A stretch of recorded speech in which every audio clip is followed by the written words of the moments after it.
the two talks on CT brain that I'm doing today, the first one is entitled No Bleeds, and not surprisingly, the second talk is entitled Bleeds. And we're going to start first by having a look at some normal anatomy, because you can't really understand abnormal until you can appreciate normal.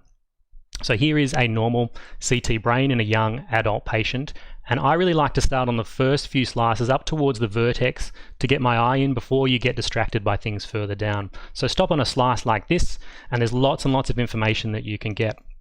You can see that there's a nice thin falx in the midline expanding to the superior sagittal sinus posteriorly, and you can see that the density of that sinus is nowhere near as dense as the skull next to it. We can see that the gyri come all the way out and touch the inner table of the skull. That's really important when we talk about extraaxial hemorrhages in the next talk. You can also see that there's a nice black CSF sitting within the sulcal spaces within the subarachnoid space, and it's very symmetric sulcation. And you can also appreciate the grey-white differentiation. Can you see that the grey matter is slightly more dense here? It's about 4 millimeters in width, and then you've got the subcortical white matter next to it. You should always be able to see that grey-white differentiation on these top slices. Some important anatomy as we head down relevant to this first talk on non-bleeds, the basal ganglia. So when we get down here, see this dense structure here next to the frontal horn or lateral ventricle? This is the caudate head. Next to it here we have the lentiform nucleus, and dividing it you can have this low density structure here, the internal capsule. Outside of that we've got the external capsule, which is another white matter structure, and then peripheral to that we have the insular cortex. The insular cortex is really important. You should be able to see a little strip of density along the insular cortex here. If you lose that differentiation, as we'll see in stroke, that can be a sign of a hyperacute infarction. So that's some really important anatomy for this first talk and also for the second talk.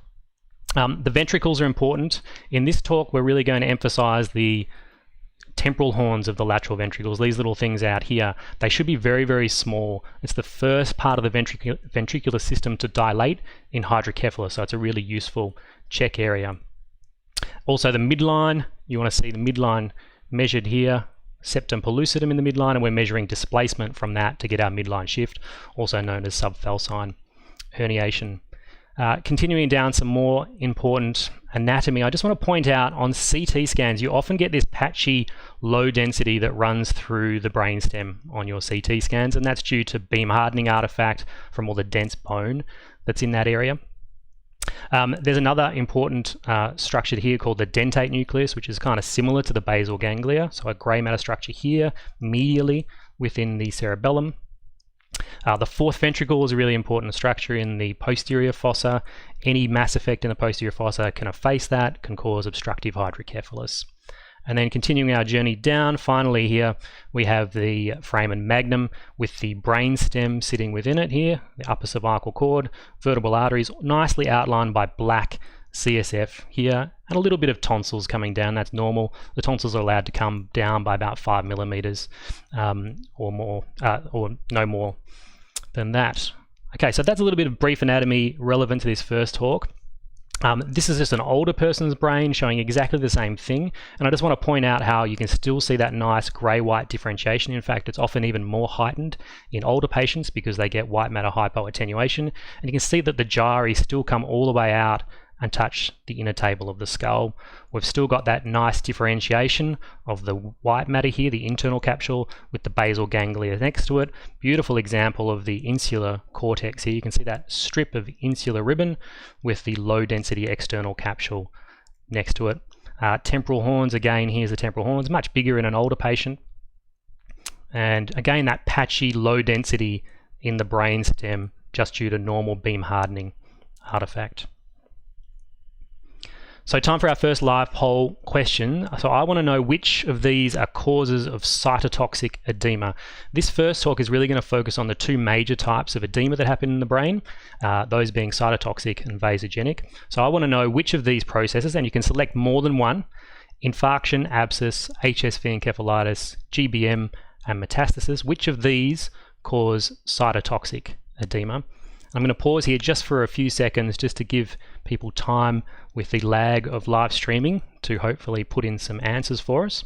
Let's see if anybody is watching and anyone's voting. Yes, we have got people voting. Okay, so a lot of people going for infarction, a little bit of love for abscess, some love for HSV encephalitis, and that's great.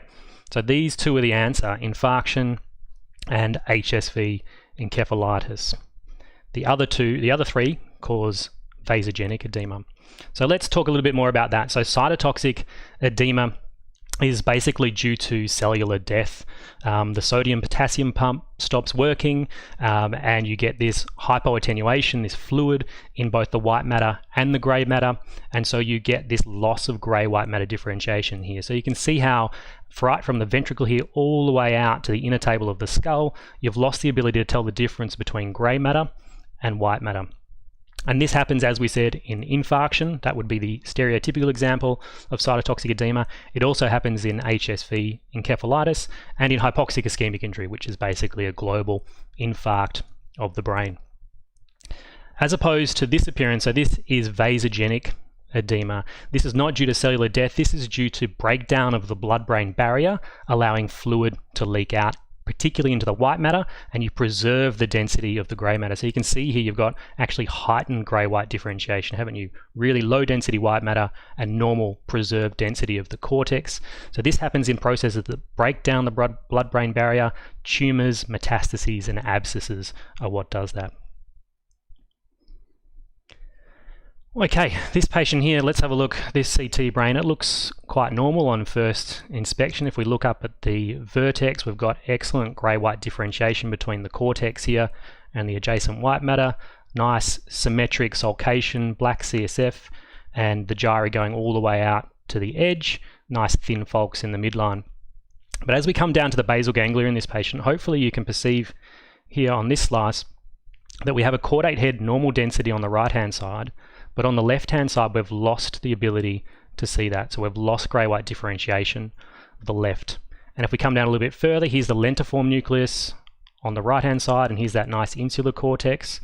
And you can see that on the left-hand side, we can't see the lentiform nucleus anymore. It looks exactly the same as the internal capsule.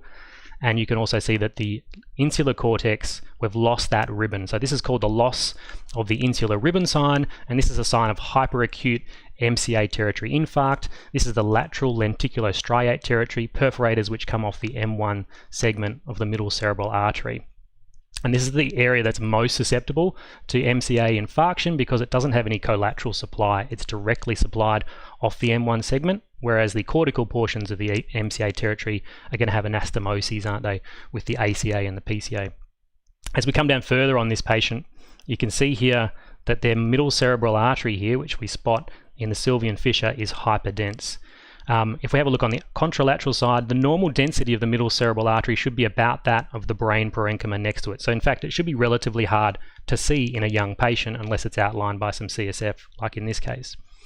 But here on the left, we can see that when we get to the distal internal carotid artery, it suddenly becomes hyperdense, and here we've got this hyperdense left middle cerebral artery. This represents the actual thrombus, which has come off and lodged in that MCA and caused the hyperacute infarction. So these are the kind of CT signs that we're looking for in patients with hyperacute stroke. This is where we used to kind of stop at this point. Back when I was a registrar, this patient would go on and have IV thrombolysis, the main finding being that they don't have hemorrhage and they don't have any contraindications. They would go on and have that. But that's not what happens these days. We'll go on and talk about that in a moment, but I just want to also point out that you don't always see a hyperdense middle cerebral artery sign in an MCA stroke. It just depends on how long that thrombus was formed. If it was de novo thrombus, which just formed, then it may be hypodense. It may be isodense and you won't really see it. But if it formed a long time ago on a heart valve or on a carotid stenosis, then it will have had time to become hyperdense, and so therefore you will see it on your CT. So everything changed in 2015 when Bruno Mars released Uptown Funk. And also neurointerventional radiologists released a series of papers in the New England Journal about clot retrieval, or mechanical thrombectomy for the treatment of stroke. And this really established that within the first 6 hours, if you have access to it, this is the treatment of choice for large vessel occlusions like the one we've just seen. And so here's the recommendations at that time. Within the first 6 hours of the patient last being seen well, you have a large vessel occlusion in the anterior circulation. We'll get to the definition of that in a moment. In a patient who's previously been functionally independent, then they are a candidate for clot retrieval.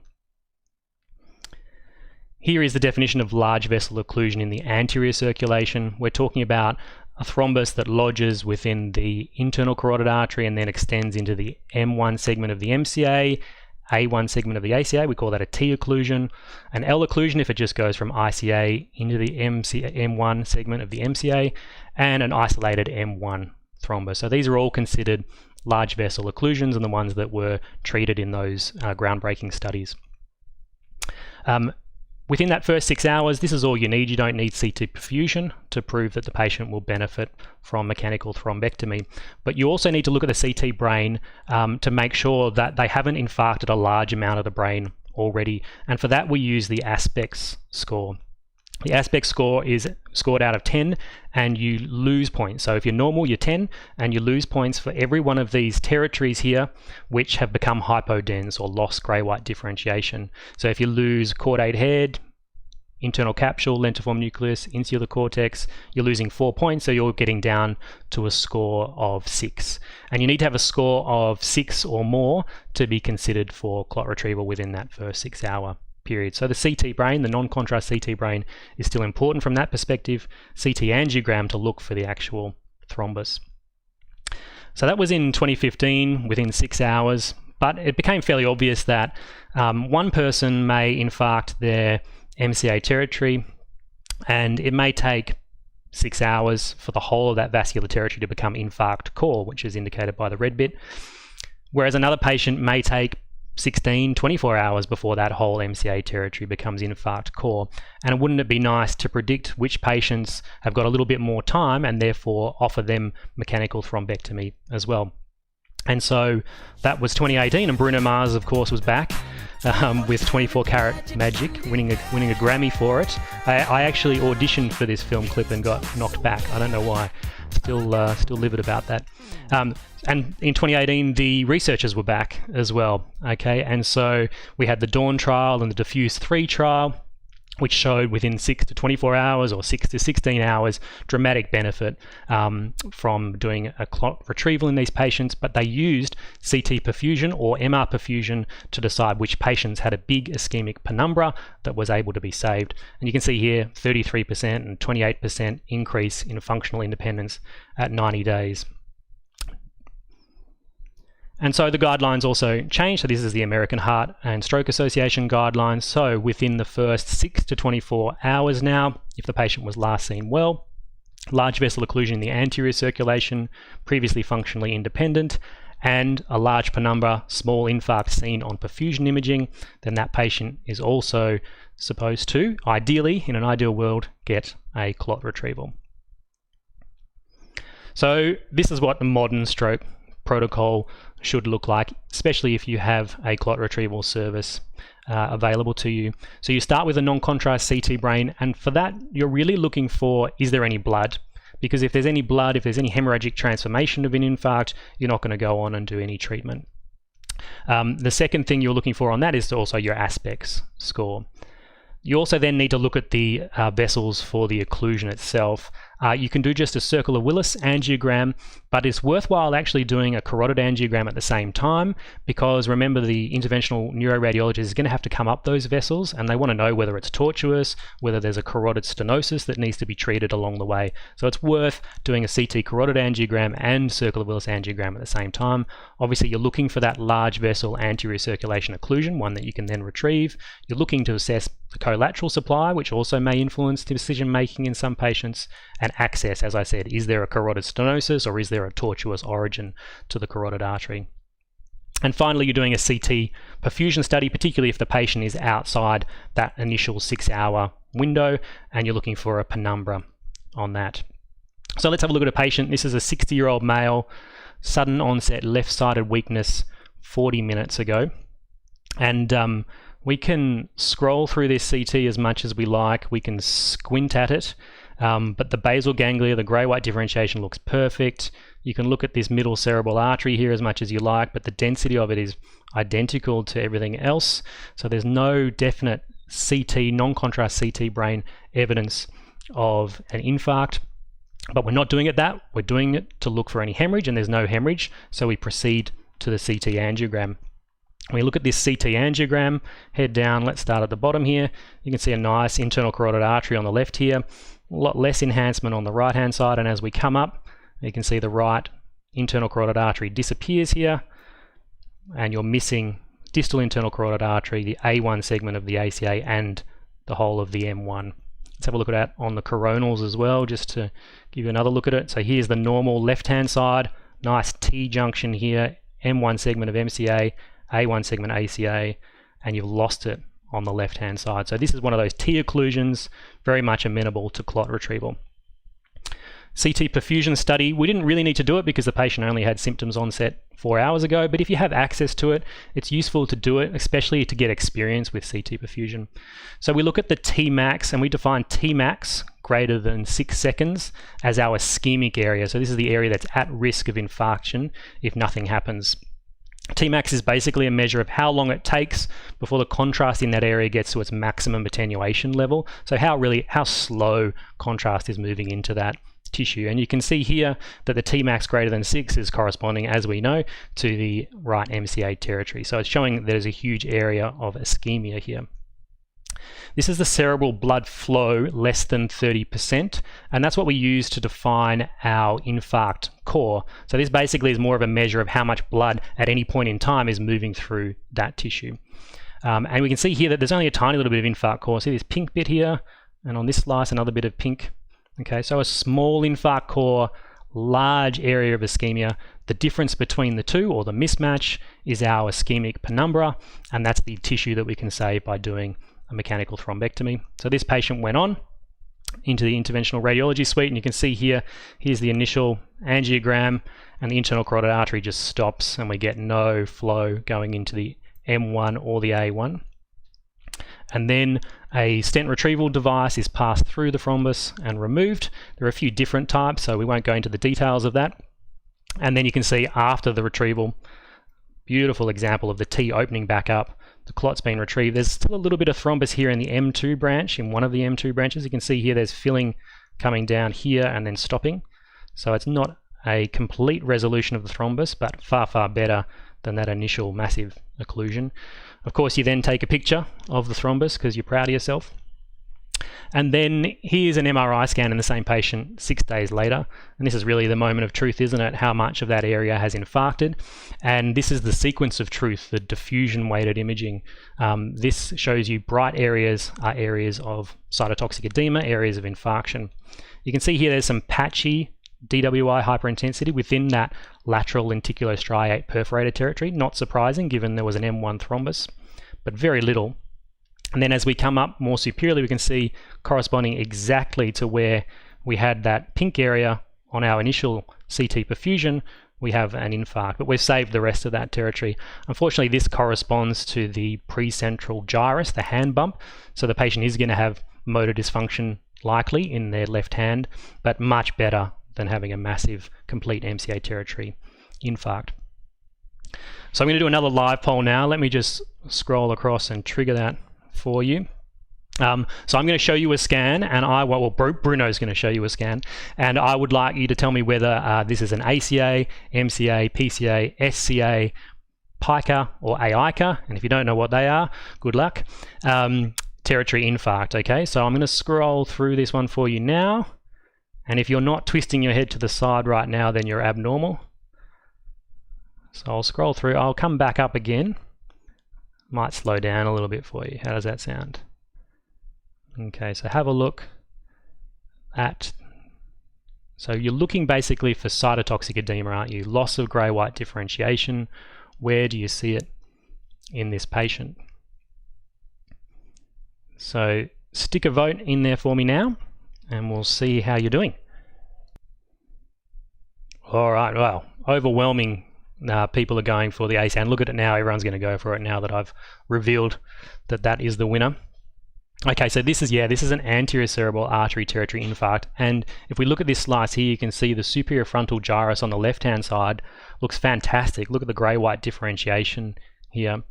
Whereas if you look at the right-hand side, you can see that that superior frontal gyrus is more swollen than the other side, so it's got positive mass effect, and it's also lost its grey-white differentiation. It's diffusely hypodense. And this is what the ACA supplies this mesial strip of the frontal lobe and right back into portions of the parietal lobe often. This is a classic anterior cerebral artery territory infarct, but an excellent example of looking for cytotoxic edema and looking for positive mass effect as signs of an acute infarct. Here it is on day 5, as you can see, a really obvious one. The medical student would spot this one pretty easily. Okay, maybe a few little bits of petechial hemorrhage within it, but I wouldn't describe this as being hemorrhagic transformation. You really need to see very macroscopic hemorrhage in order to use the term hemorrhagic transformation. There is a scrollable diagram on Radiopedia which I refer to quite often, which is great for looking at the vascular territories. We've already looked at the MCA territory, which supplies this huge lateral strip of the cortex, as well as those perforators in the basal ganglia, as we've seen. ACA supplies this mesial strip. And we'll get to some of the others in a moment, because Bruno would like you to do one more of these. And I'm going to scroll through another case here. So let us know what this one is. Starting at the top. So looking for cytotoxic edema, working out which vascular territory it corresponds to.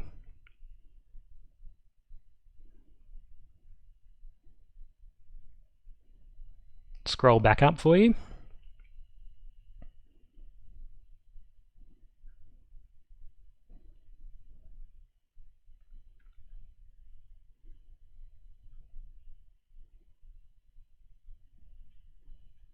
Alrighty, let's see if we're getting some votes on that one. Who's the winner? So lots of votes for pica, and PCA is the other one. So some people are thinking there's definitely someone with a P. More people going for the pica, which is the answer. Pica stands for posterior inferior cerebellar artery. So for this, it's important to note where the tentorium goes across here. You can see this is the tentorial leaflet splitting here, heading across to the left. So everything above it is going to be the occipital lobe, which is the PCA territory, and below it, which is here, we're going to be talking about cerebellar arteries.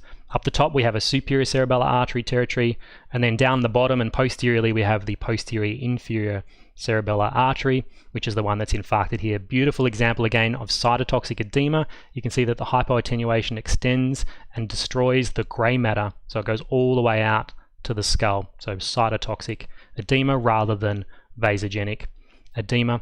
Whenever you see a pathology in the posterior fossa, you want to have a good look at the fourth ventricle. Here you can see it's slightly distorted, but it's not effaced. Have a look at those temporal horns. There's no hydrocephalus.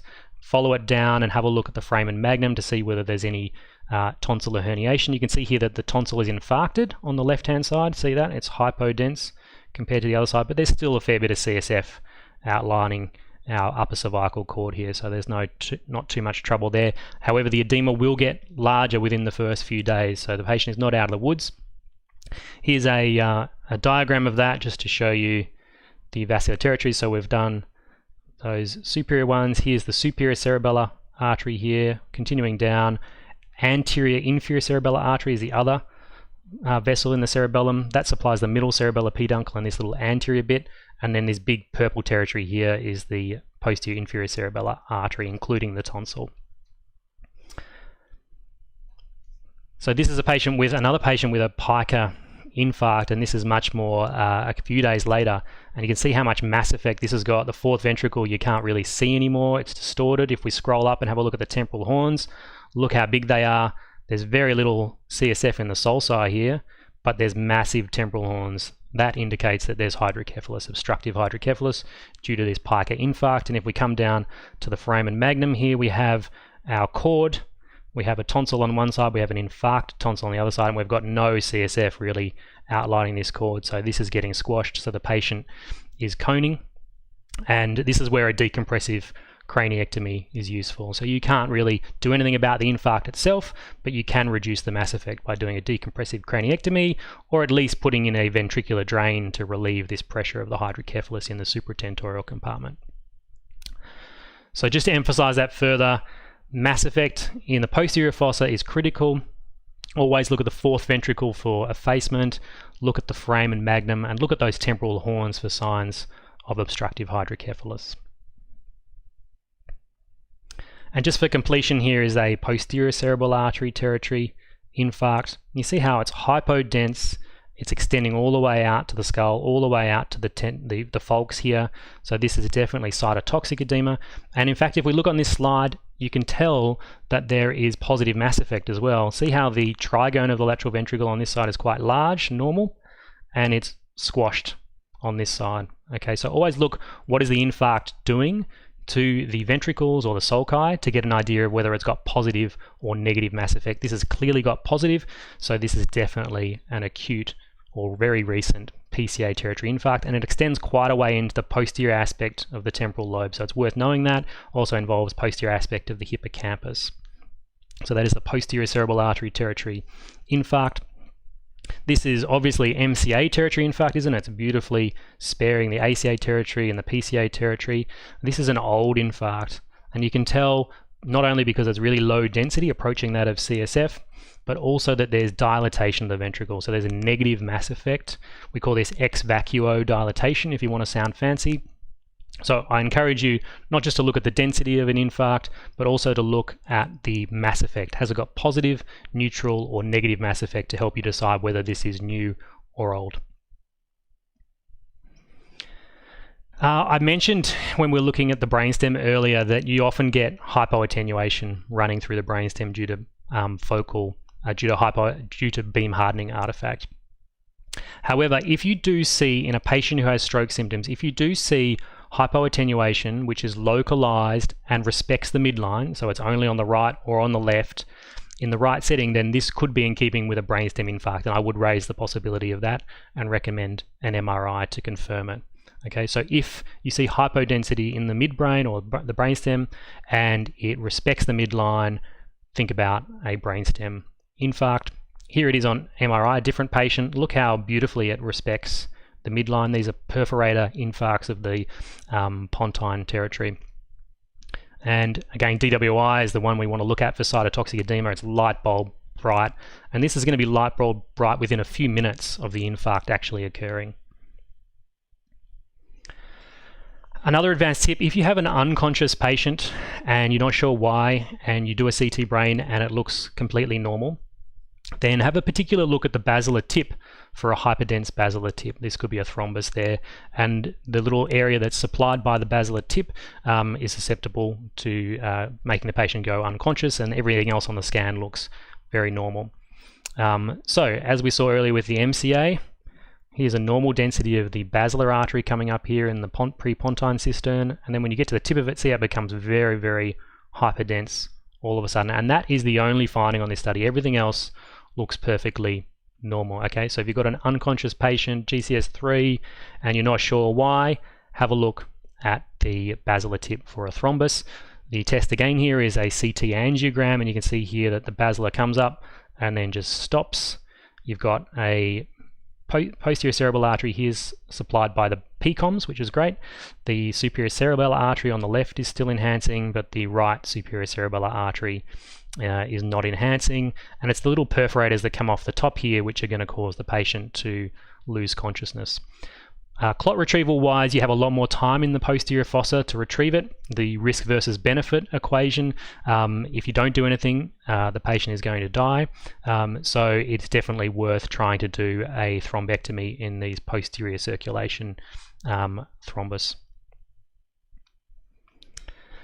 The other place to look for a hyperdense vessel is when you have a history of, usually a young to middle-aged female with headache, and you want to have a really good look at the transverse sinuses and the superior sagittal sinus for hyperdensity. You can see here on the left, it's really, really bright, almost as bright as the bone next to it, compared to on the right, normal density. So this is dural venous sinus thrombosis. So again, if you've got a young adult female with headaches, make sure you have a dedicated look at the transverse sinuses and the superior sagittal sinus for dural venous sinus thrombosis. The diagnostic test for this is a CT venogram. An MR venogram, although it doesn't have any radiation, is really a screening test. If you want to look at the lumen itself, the best thing to do is a CT venogram, and you can see here that the superior sagittal sinus is enhancing normally, and then as you come down into the torcular and across into the left transverse sinus, suddenly we have this thrombus sitting within the lumen, so occlusive thrombus here in the left transverse sinus. Here's another patient with transverse sinus thrombosis. See that hyperdensity coming along here? So that is too dense. Really, really easy to miss these, so you've got to specifically look in this area. And then if we scroll up to the top in this patient, what do we see on our vertex slice here?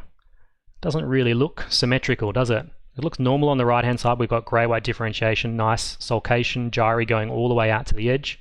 But on the left-hand side, the sulci are effaced, and we've got loss of grey-white differentiation. So this looks like cytotoxic edema, doesn't it? It looks like an infarct. But our patient has a transverse sinus thrombosis, and it seems to cross territories, doesn't it? Up here, we've probably got a bit of MCA territory, maybe the back of the ACA here. So it looks more like a watershed kind of spot. This is pretty typical of venous infarction, very, very close to an occluded dural venous sinus. If you do a venogram in this patient, you can actually see that they've got very extensive, let's have a look. Here they've got the transverse sinus thrombosis on the left-hand side. It's not windowed very well, this scan, but this is venous edema or venous infarction, cytotoxic edema secondary to venous occlusion. We'll come back to venous infarction in the second talk as well. What about this case? This doesn't look like cytotoxic edema, does it? This looks like vasogenic. We've got cortical density is preserved. We've got hypoattenuation confined to the white matter. So we're thinking this is something that's destroying the blood-brain barrier. This is a tumor or a metastasis or an abscess, and you get the impression that there's something sitting in here, don't you? When you see vasogenic edema, you should be thinking, I need to give contrast, because if it's breaking down the blood-brain barrier, then that's exactly what's going to allow the contrast to leak out. Contrast is really, in the brain, all about a destroyed blood-brain barrier. So here, when you give contrast, you can see there's an enhancing irregular mass here, central necrosis. It's growing into the splenium of the corpus callosum, which is classic of a GBM. Metastases tend not to have the ability to destroy white matter tracts and therefore can't get into those tight bundles of the corpus callosum. Here's their MRI, beautiful example of vasogenic edema, preserved normal signal intensity of the cortex, and is really bright signal in the white matter. And here's our irregular mass, and let's give some contrast. Here it is looking nasty, growing in to the corpus callosum. What about this one? Bilateral frontal vasogenic edema. So the cortical density is preserved, so this is clearly not cytotoxic edema. We're not thinking about infarct in this patient, and you've got the impression of a round mass here sitting in association with the anterior falx. You give some contrast because you've got vasogenic edema, and you see this vividly enhancing mass sitting on the falx. This is an olfactory groove meningioma. This is not actually an intraaxial lesion, but it is an extraaxial lesion causing intraaxial edema next to it. But the teaching point is, if you spot vasogenic edema, so white matter hypoattenuation with preserved cortical density, then go on and give contrast or get an MRI to look for a tumor or a metastasis or an abscess. What about this patient here? Well, we've got some white matter edema here on the left-hand side, but preserved cortical density, so that looks like vasogenic edema. We've got some more vasogenic edema out in the left frontal lobe here. We've got two areas at least, maybe three areas, a little bit of hypodensity over this side.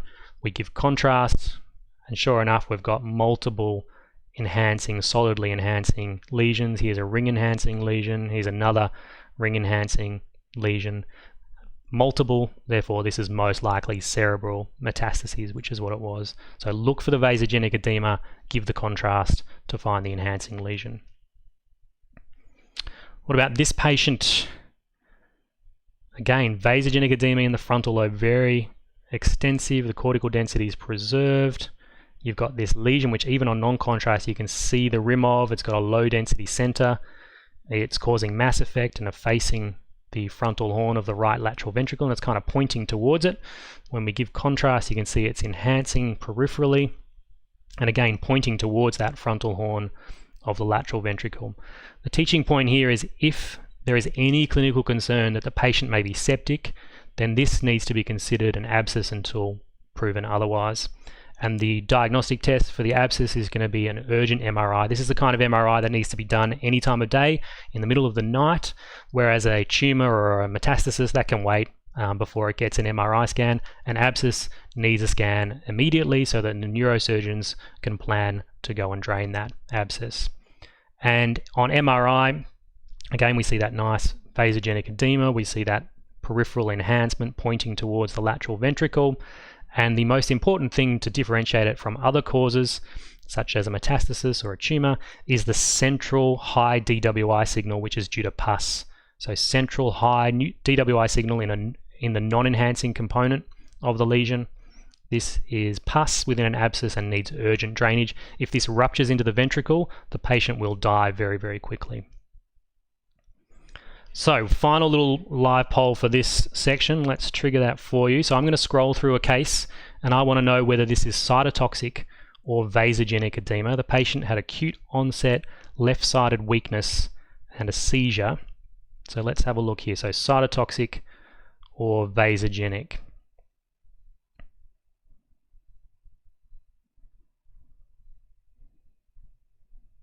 I'll scroll back up through it again.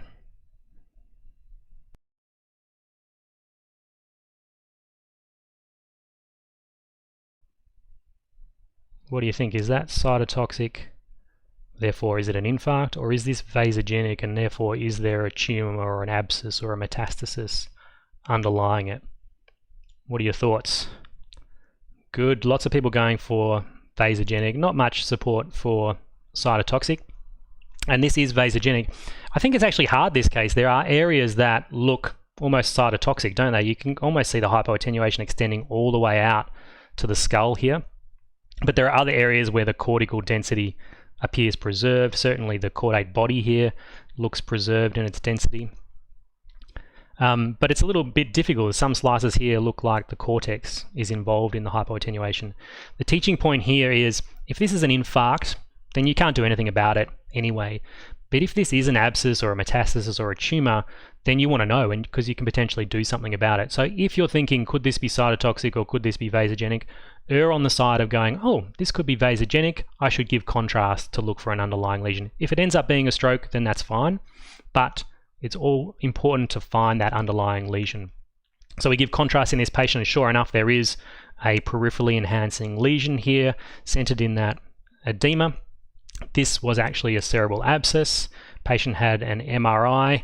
You can see here the low signals. Often they have this kind of daughter little abscess next to them, so that's quite a classic appearance for an abscess. Again, we're looking for this peripheral enhancement and for the central non-enhancing component to be bright on the DWI. And look at that light bulb bright. This is the pus. This needs urgent neurosurgical drainage.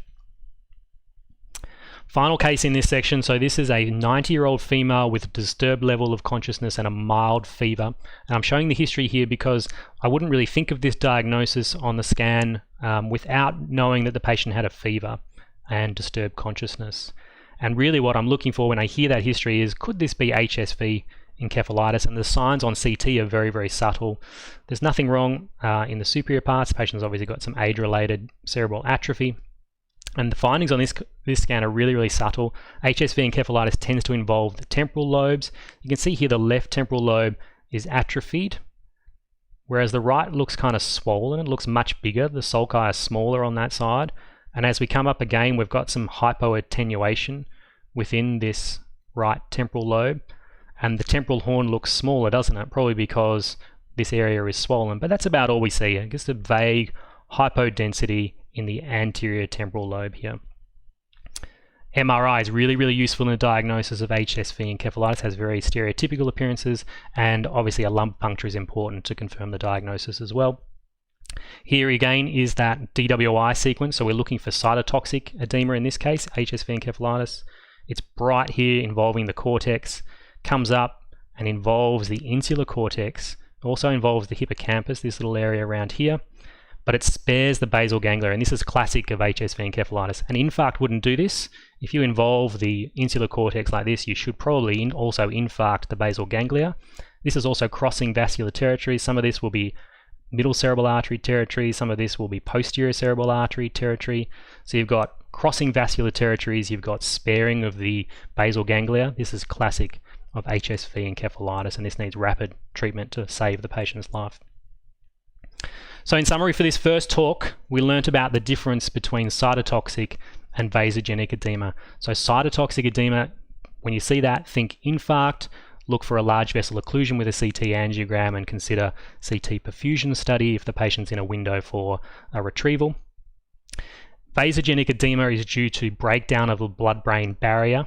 Leaky vessels will leak out contrast. It's due to a tumor or an abscess or a metastasis, and you need to give contrast. So when you see vasogenic edema, give contrast.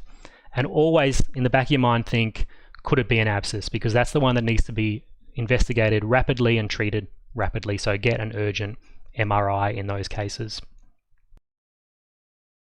A lot of love for Bruno Mars, or Helen asking who is Bruno Mars anyway.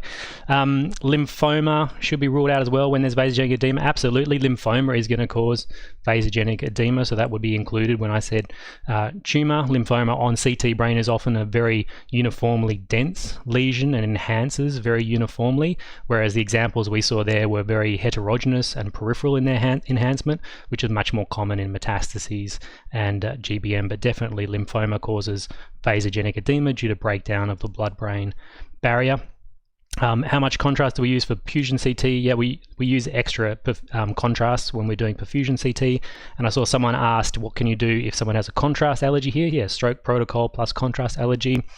So I'll just cut in and say that as an alternative to ionadated CT contrast, you can use gadolinium both for CT angiograms and also for MR perfusion studies.